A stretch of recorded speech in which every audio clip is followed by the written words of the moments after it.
펩시는 콜라로 잠수함을 산 회사라는 전설적인 별명을 얻습니다. 왜냐고요? 펩시가 소련과 거래하면서 돈 대신 배 17척을 받아갔기 때문이죠. 이게 잠시나마 콜라 한 브랜드가 세계 6위 규모의 해군력을 가지게 된 거예요. 놀랍지 않나요? 이 전설의 시작은 조용한 약사로부터 시작됩니다. 이 당시가 미국은 이 남북전쟁이 끝나고 2년쯤 지난 시기거든요. 그래서 나라가 되게 어수선했어요. 참고로 남북전쟁이 미국 북부와 남부로 갈려서 노예제도 때문에 전쟁이 난 겁니다. 북부는 공업이 발달해서 노예제를 반대했었고요. 남부는 농업 중심이어서 노예 노동 없이는 경제가 유지되기가 쉽지가 않았어요. 그래서 노예제를 둘러싼 갈등이 커져서 이 전쟁이 시작된 거죠. 아무튼 이 전쟁이 1865년에 북부의 승리로 끝납니다. 남부인 노스캐롤라이나의 항구 마을 유버는 아직 전쟁의 상처를 간직하고 있었어요. 이 마을에서 캘렙 브래드햄이라는 남자아이가 태어납니다. 중산층 가정에서 태어났는데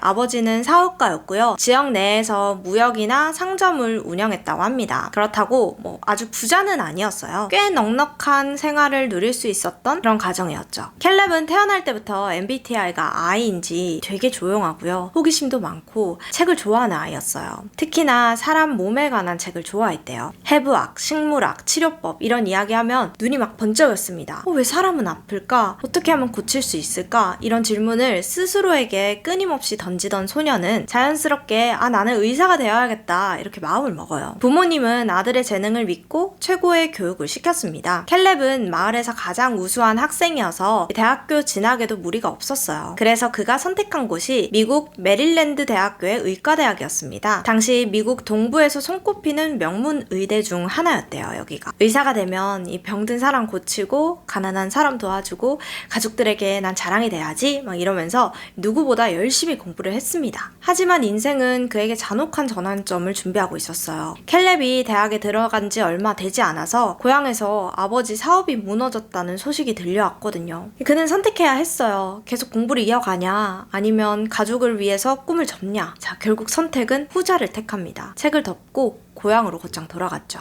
의사의 꿈은 접었는데 마음 한구석에 계속 사람을 돕고 싶다는 그런 마음이 사라지지 않는 거예요. 그래서 그가 선택한 게 바로 약사였습니다. 고향에서 약국을 열었어요. 하얀 가운 입고 약을 제조하면서 손님 한 사람 한 사람의 얼굴을 기억했습니다. 캘렙은 자신의 약국을 찾는 손님의 이야기를 주의 깊게 들었고 그들의 불편함을 진심으로 공감했어요. 어느 날은 저 속이 너무 더부룩해요. 몸 나른하고 입맛도 없어요. 이런 말을 듣고는 그냥 약 말고 몸도 마음도 가볍게 만들어줄 뭔가 그런 게 없을까 고민하게 됩니다. 그리고는 사람들을 상쾌하게 만들 새로운 조합을 만들어야겠다고 생각을 했죠. 그래서 가게 한켠에 유리병이랑 시럽, 허브, 향신료 다양한 혼합물들을 놓고 틈만 나면 실험을 했어요. 직접 조합한 액체를 조금씩 맛보면서 사람들이 기분 좋아지게 만들 방법은 도대체 뭘까 고민을 했죠. 이것저것 넣어서 막 실험을 하다가 콜라넛 추출물, 사탕수수 시럽, 바닐라 향, 천연 향료 등을 조합해서 만든 음료를 맛보고는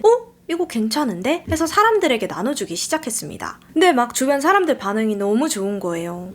이거 기분 상쾌해져요. 식후에 마시니까 속이 너무 시원해요. 심지어는 손님들이 이 음료를 마시기 위해서 찾아오기도 했습니다. 캘렙은 이제 브레드의 음료라는 이름을 붙이고 약국에서 판매하기 시작했어요. 이게 점점 더 입소문이 나자 더 전문적이고 기억하기 쉬운 이름이 필요하다 판단했습니다. 그래서 또 고민을 했죠.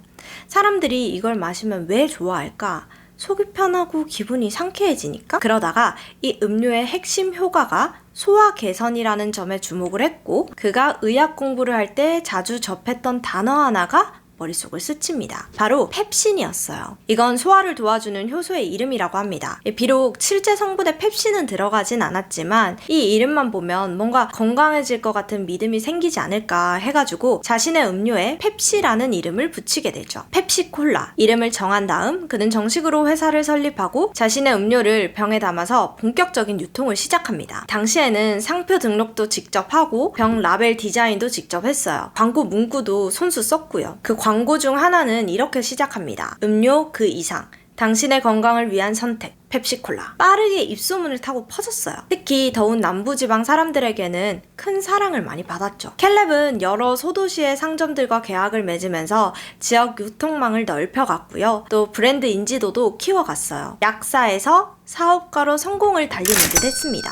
하지만 그를 기다리고 있는 건 단지 성공만의 길은 아니었죠. 1914년 1차 세계대전이 유럽에서 발발하면서 펩시도 힘들어집니다. 미국은 초반에 중립을 유지하다가 1917년에 참전을 하면서 국내 자원과 식량, 원료 가격이 급등하기 시작했는데요. 이때 가장 심각했던 게 설탕이었어요. 근데 펩시의 주 재료가 설탕이거든요. 전쟁 중에 2~3배 이상 설탕 가격이 폭등하게 됩니다. 근데 다행히도 캘렙이 이 상황을 예측했는지 그 전에 미리 이 대량의 설탕을 확보해 뒀더라고요. 다행이죠. 하지만 그래도 피해갈 수는 없었습니다. 급격한 경기 침체와 유통망 문제, 운영 비용 증가까지 겹치면서 이 재정 압박이 심해졌거든요. 결국 캘렙은 파산 신청을 했고 자신의 손에서 펩시를 내려놓게 되죠. 참고로 펩시는 이번 한 번의 파산이 끝이 아니었습니다. 이후에도 자금난, 전략 실패, 브랜드 혼란 등으로 1920년대에서 30년대 사이 총 3차례 파산을 겪게 돼요. 사람들은 말했죠. 펩시는 끝났다. 코카콜라가 다 시장을 지배하고 있잖아 라고요. 그러다가 회사는 새로운 주인을 맞이하게 되는데요. 펩시 부활의 열쇠를 쥔 사람은 찰스 거스라는 기업인이었어요. 그는 당시 로프트라는 제과회사의 사장님이었거든요. 근데 이 제과회사가 찾아보니까 20세기 중반까지 있던 회사라서 우리가 아는 그런 과자류는 없더라고요. 어쨌든 찰스가 코카콜라와 거래하던 중에 사이가 틀어진 겁니다. 그래서 그냥 우리가 직접 음료를 만들어야겠다 생각을 했고 그렇게 펩시를 헐값에 인수하게 되죠. 그리고 그는 한 가지 전략을 세워요. 그 전에 시대적 상황을 잠깐 알아야 하는데 이때가 세계 대공황 시기였습니다. 돈이 없고 물가는 오르고 사람들은 절약하며 살아가야 했죠. 찰스 거스는 그 점에 착안해 펩시 12온스를 단돈 5센트에 라는 전략을 냅니다. 12온스 하면은 355ml 정도예요. 당시 코카콜라는 6온스 177ml에 5센트였거든요. 이건 2배 용량이에요. 근데 가격이 더 싸요. 요즘에야 자기가 좋아하는 브랜드 제품 쓰고 비싸도 쓰고 그러겠지만 이 당시만 해도 아니었잖아요. 그래서 사람들은 코카콜라보다 펩시로 선택을 바꿨고 그렇게 다시 회사가 살아나기 시작한 거예요. 여기서 흥미로운 일화를 하나 더 말씀드리면 1970년대 냉전 시대 때 미국과 소련이 서로 경계하면서 경쟁을 하던 시기였어요. 이때 총알이랑 탱크가 오고 가고 하진 않았지만 이 문화와 상징의 싸움이 뜨거웠습니다. 이 와중에 놀랍게도 미국 펩시가 소련에 들어가게 된 거예요. 1974년 펩시는 미국 최초로 소련에서 판매된 브랜드가 됩니다. 당시 미국과 소련이 회담을 하던 중에 이 미국이 펩시를 권했는데 소련 지도자가 그 자리에서 이거 마시고 이거 괜찮은데? 하면서 너무 마음에 들어하는 거예요. 근데 문제가 돈이었어요.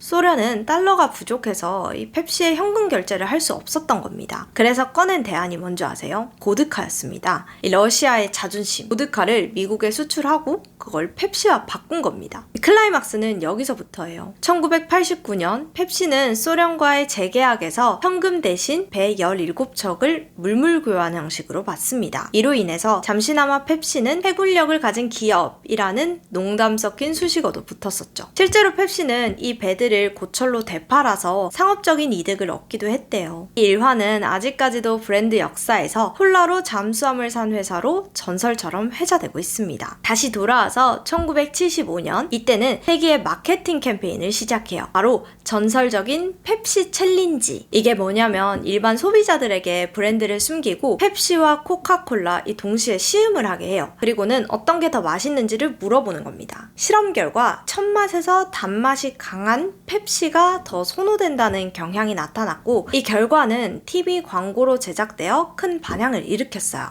특히 이 실험은 코카콜라가 반드시 최고는 아니다라는 소비자 인식을 만들면서 펩시에게 심리적 우위를 안겨주기도 했습니다. 그렇게 펩시는 전 세계적인 브랜드로 도약했어요. 눈에 띄는 건 팝 문화와 연계된 감각적인 광고 캠페인이었죠. 마이클 잭슨의 You are the Pepsi Generation, 브리트니 스피어스, 비욘세, 데이비드 베컴, 메시 등등 스포츠 스타와의 협업 광고로 젊음, 열정, 대중문화 이미지를 굳히게 됩니다.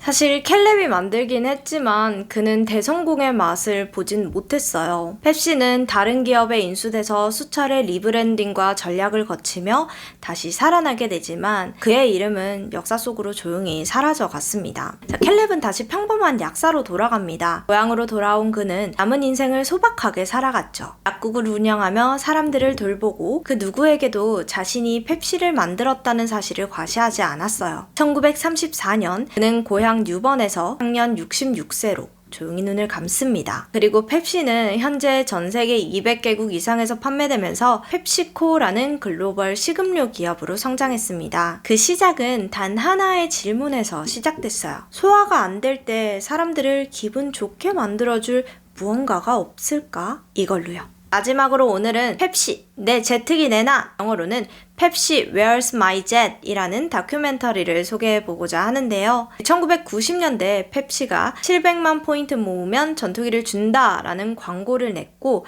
한 청년이 이를 믿고 실제로 전투기를 요구하며 벌어진 법정 다툼을 다룹니다.